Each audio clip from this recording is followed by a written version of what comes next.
पिछले लेक्चर में हम लोगों ने पोषण और पोषण के विधियों के बारे में पढ़ा। अब हम लोग आज जंतु के पोषण की विभिन्न अवस्थाओं को पढ़ेंगे कि जो पोषण की अवस्थाएं होती हैं वो कितने प्रकार की होती हैं और कौन कौन सी होती हैं।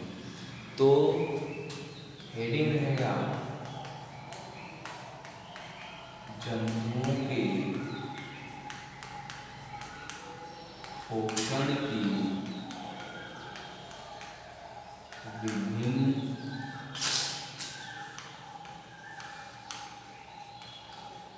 अवस्थाएं, ये हेडिंग है। और जंतुओं के पोषण की विभिन्न जो अवस्थाएं होती हैं वो 5 अवस्थाएं होती हैं। कुल 5 अवस्थाएं होती हैं। पहला भोजन का अंतर्ग्रहण,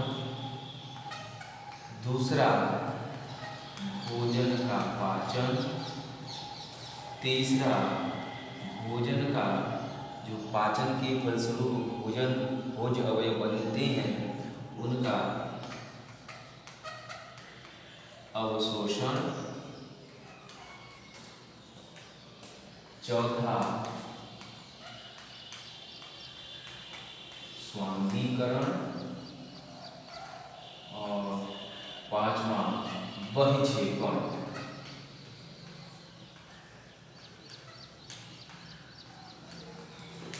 ये पोषण की 5 अवस्थाएं होती हैं। अब हम इन पांचों को एक एक करके जानेंगे। इसमें पहला है भोजन का अंतर्ग्रहण। इस प्रक्रिया के अंतर्गत जीवधारी अपना भोजन शरीर के अंदर पहुंचाते हैं। तो अलग अलग जंतुओं में भोजन जो है शरीर के अंदर पहुंचाने की अलग अलग प्रक्रियाएं होती हैं। जैसे मनुष्य भोजन को हाथ से पकड़ करके मुख के अंदर लेता है। तो भोजन को हाथ से पकड़ना और उसको मुख के अंदर लेना, ये भोजन का अंतर्ग्रहण कहलाया मनुष्य के द्वारा। अब मेढक है, मेढक क्या करता है, अपने भोजन को जिह्वा के द्वारा पकड़ करके अंतर्ग्रहण करता है। उसी प्रकार से गाय, भैंस, यह सब भी अपने जिह्वा और ओंठों के द्वारा भोजन को अपने शरीर के अंदर पहुंचाते हैं। तो इसी प्रक्रिया को भोजन का अंतर्ग्रहण कहते हैं। अब दूसरा है पाचन। पाचन के अंतर्गत भोजन के अघुलनशील जटिल पदार्थ जैसे कार्बोहाइड्रेट्स, प्रोटीन, वसा इत्यादि को एंजाइम की सहायता से घुलनशील तथा सरल अवयवों में परिवर्तन करने की प्रक्रिया को पाचन कहते हैं। तो इसमें क्या होता है कि भोजन के अंतर्ग्रहण के पश्चात जब भोजन आहार नाल में जाता है तो आहार नाल में बहुत सारे पाचक एंजाइम होते हैं। वो पाचक एंजाइम भोजन में उपस्थित जो जटिल तथा अघुलनशील अवयव होते हैं उनको तोड़ करके सरल तथा घुलनशील अवयवों में बदल देते हैं। जैसे कार्बोहाइड्रेट्स है। अब कार्बोहाइड्रेट जटिल और अघुलनशील अवयव है। अब इसको पाचक एंजाइम की सहायता से ग्लूकोज में तोड़ दिया गया। तो ग्लूकोज क्या हो गया, ग्लूकोज यहाँ पर सरल और घुलनशील अवयव हो गया। उसी तरह से प्रोटीन है। अब प्रोटीन जो होता है वो जटिल और अघुलनशील है। तो यह पाचन के फलस्वरूप अमीनो एसिड से बदल जाते हैं। उसी प्रकार से जो वसा है वह फैटी एसिड और ग्लिसरॉल में बदल जाते हैं। तो जटिल भोज्य अवयव जो कि अघुलनशील है, वह सरल तथा घुलनशील अवयवों में यदि बदल जाता है तो उसे पाचन कहते हैं। अब तीसरी टॉपिक की बात करेंगे, अवशोषण, भोजन का अवशोषण। पाचन के फलस्वरूप जो सरल और घुलनशील भोज्य अवयव हमको प्राप्त होते हैं, वह तरल भोज्य अवयव के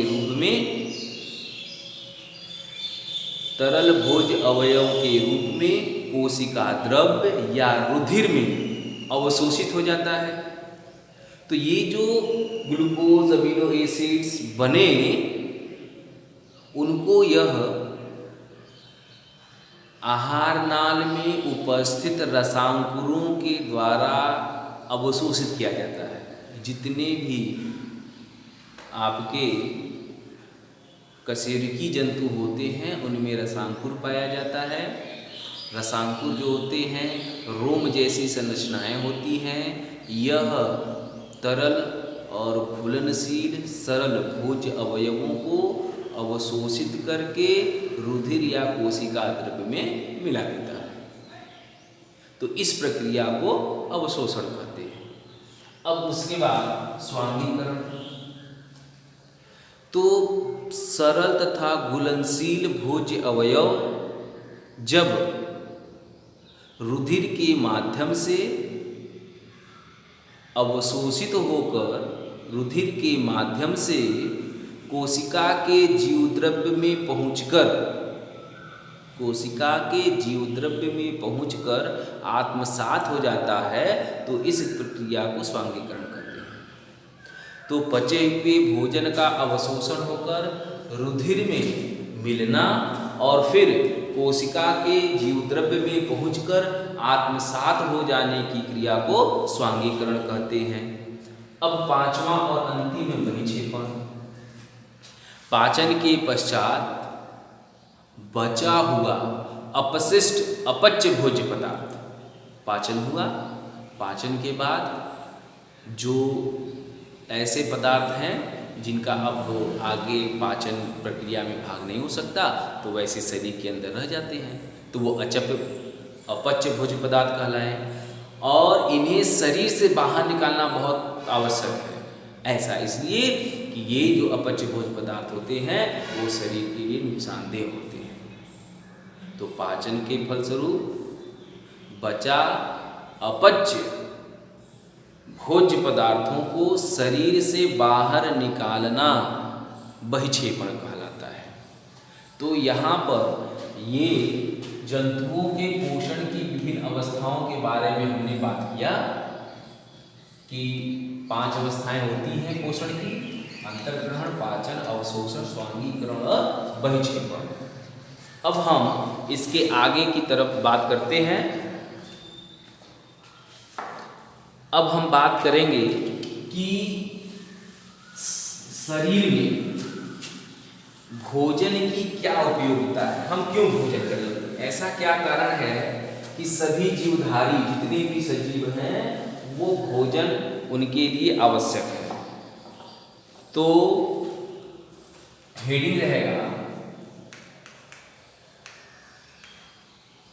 भोजन की शरीर के लिए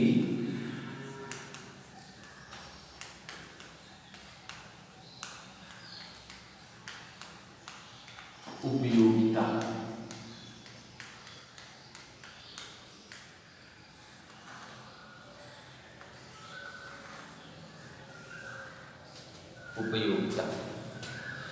तो हमारे शरीर के लिए भोजन प्रमुख रूप से 4 कार्य करते हैं।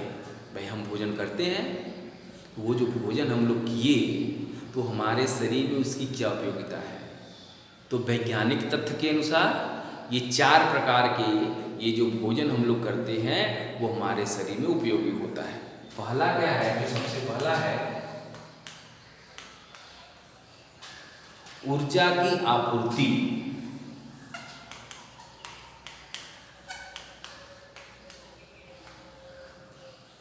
दूसरा शारीरिक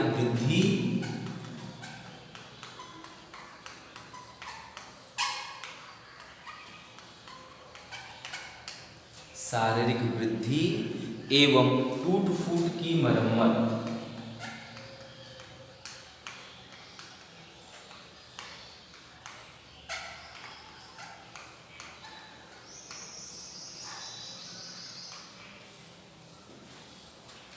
और तीसरा उपापचयी नियंत्रण।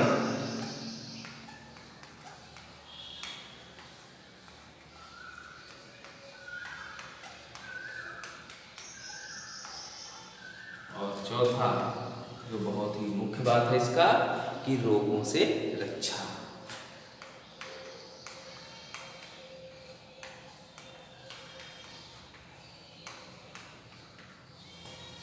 एक एक करके हम समझते हैं यहाँ पर और बात करते हैं कि भोजन की शरीर के लिए क्या उपयोगिता है, क्यों भोजन जो है हम करेंगे और यदि करते हैं तो ये भोजन हमारे शरीर के लिए क्या उपयोगी सिद्ध होता है। तो भोजन क्यों करते हैं पहले हम लोग पढ़ चुके हैं पहले लेक्चर में कि शरीर को ऊर्जा चाहिए, बिना भोजन के शरीर को ऊर्जा मिलेगी नहीं तो कोई कार्य होगा नहीं। तो और शरीर की उपयोगिता क्या है, ये 4 तत्व हैं। अब इसमें पहली बात रखते हैं यहाँ पर ऊर्जा की आपूर्ति। तो शरीर के विभिन्न कार्यों के संचालन हेतु आवश्यक ऊर्जा भोजन के विभिन्न अवयवों मुख्यतः कार्बोहाइड्रेट्स एवं वसा के ऑक्सीकरण से प्राप्त होता है। अब यहाँ पर बात आ गई कि शरीर में हम जितने कार्य जैसे दौड़ना, उठना, भागना, सोना, सारी क्रियाओं को करने के लिए ऊर्जा चाहिए हमको और वह ऊर्जा हमें भोजन से प्राप्त होगी। तो ऐसे भोजन में उपस्थित 2 पदार्थ कार्बोहाइड्रेट्स और वसा, ये 2 ऐसे मुख्य अवयव हैं जिनके ऑक्सीकरण से, ऑक्सीकरण मतलब ऑक्सीजन की उपस्थिति में ये टूटते हैं और टूट करके ऊर्जा उत्पन्न होती है। तो कार्बोहाइड्रेट्स और वसा का जब ऑक्सीकरण होता है अर्थात ऑक्सीजन की उपस्थिति में जब ये टूटते हैं तो हमारे शरीर को ऊर्जा प्राप्त होता है। उसी ऊर्जा से शरीर के विभिन्न कार्यों का संचालन होता है। अब उसके बाद दूसरी हम बात करते हैं शारीरिक वृद्धि एवं टूट फूट की मरम्मत। अब भोजन शरीर की वृद्धि एवं क्षतिग्रस्त अंगों की तथा ऊतकों की मरम्मत करने में सहायक होता है। यह कार्य प्रोटीन, खनिज लवण, विटामिन्स आदि के द्वारा संपन्न होता है। तो शरीर की वृद्धि के लिए उचित पोषक तत्व चाहिए और वह पोषक तत्व हमें जो है भोजन से प्राप्त होता है। कोशिकाएं टूट फूट गई हैं, ऊतक टूट फूट गया है या कोई अन्य शरीर के भाग जो हैं यदि टूट फूट जाते हैं तो उनको आंतरिक मरम्मत के लिए हमें इन्हीं भोजन से प्राप्त अवयव प्रोटीन, खनिज लवण, विटामिन्स आदि चाहिए होता है जो भोजन से प्राप्त होता है। अब तीसरा है उपापचयी नियंत्रण। तो शरीर के विभिन्न अंगों एवं भागों को उचित दशा में बनाए रखने के लिए भोजन आवश्यक होता है जिससे शरीर की उपापचयी नियंत्रण होता है। अब उपापचयी नियंत्रण में शरीर के अंदर बहुत सारे अम्ल क्षार हैं, एंजाइम है, कोएंजाइम है, एटीपी ऊर्जा है। तो ऐसे बहुत सारी चीज़ें होती हैं शरीर के अंदर जो कि शरीर के अंगों को उचित दशा में बनाए रखने के लिए आवश्यक है। अगर यदि ये सभी पदार्थ नहीं रहेंगे, ये भोजन जो भोजन से प्राप्त होते हैं यदि ये नहीं हमारे शरीर को मिलते हैं तो शरीर में कोई न कोई विकृति अथवा रोग उत्पन्न हो सकती है। तो चौथा बात करते हैं हम रोगों से रक्षा। संतुलित भोजन रोग प्रतिरोधक क्षमता को बढ़ाता है। चाहे विटामिन्स ले लीजिए, प्रोटीन्स ले लीजिए, कार्बोहाइड्रेट्स ले लीजिए, वसा ले लीजिए, ये ऐसे खनिज लवण हो गए, ये ऐसे पदार्थ होते हैं जो रोगों से लड़ने की क्षमता की वृद्धि करते हैं। बाहर से आए हुए रोगाणुओं विषाणुओं को शरीर के अंदर इंटर करने पर हमारा शरीर इन रोगों से लड़ने की क्षमता प्राप्त करता है, उन्हें नष्ट कर देता है और हमारा शरीर रोगों से सुरक्षित हो जाता है। अब हम आगे बढ़ते हैं। पोषक तत्वों के आधार पर भोजन का वर्गीकरण। अब हम इसमें जानेंगे कि पोषक तत्व के आधार पर भोजन का जो वर्गीकरण किया गया है किस प्रकार से किया गया है। अब हम लोग हेडिंग लिखेंगे पोषक तत्वों के आधार पर भोजन का वर्गीकरण। ये आपका हेडिंग है। नेक्स्ट, अब रासायनिक संरचना के आधार पर भोजन के पोषक तत्वों को दो भागों में वर्गीकृत किया गया है। इसके आधार पर रासायनिक जो है संरचना के आधार पर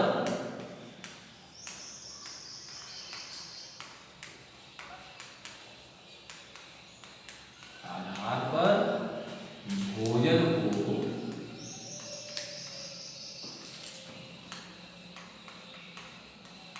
दो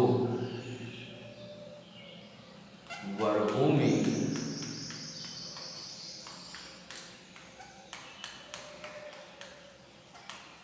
वर्गीकृत किया गया है। दो वर्गों में वर्गीकृत किया गया है और पहला कार्बनिक भोज्य अवयव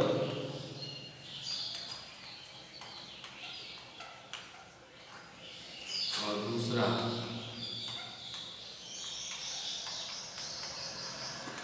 अकार्बनिक भोज्य अवयव। अब हम एक चार्ट बनाते हैं।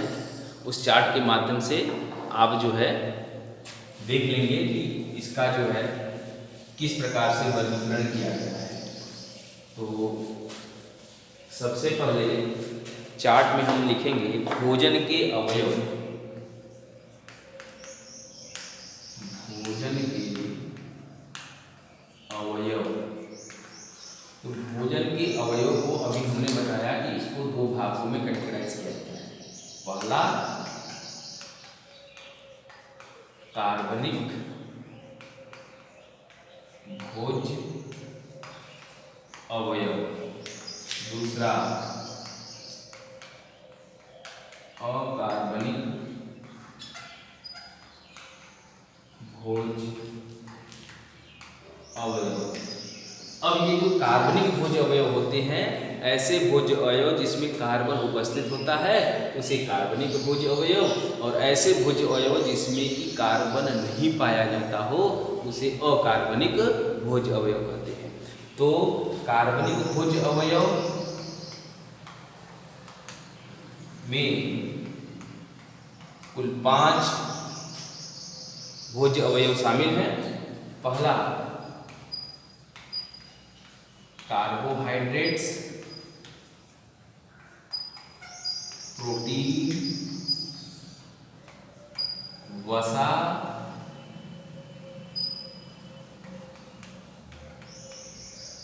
न्यूक्लिक एसिड या न्यूक्लिक अम्ल, और 5वां विटामिन्स। जबकि कार्बनिक भोज्य अवयव 2 प्रकार के। पहला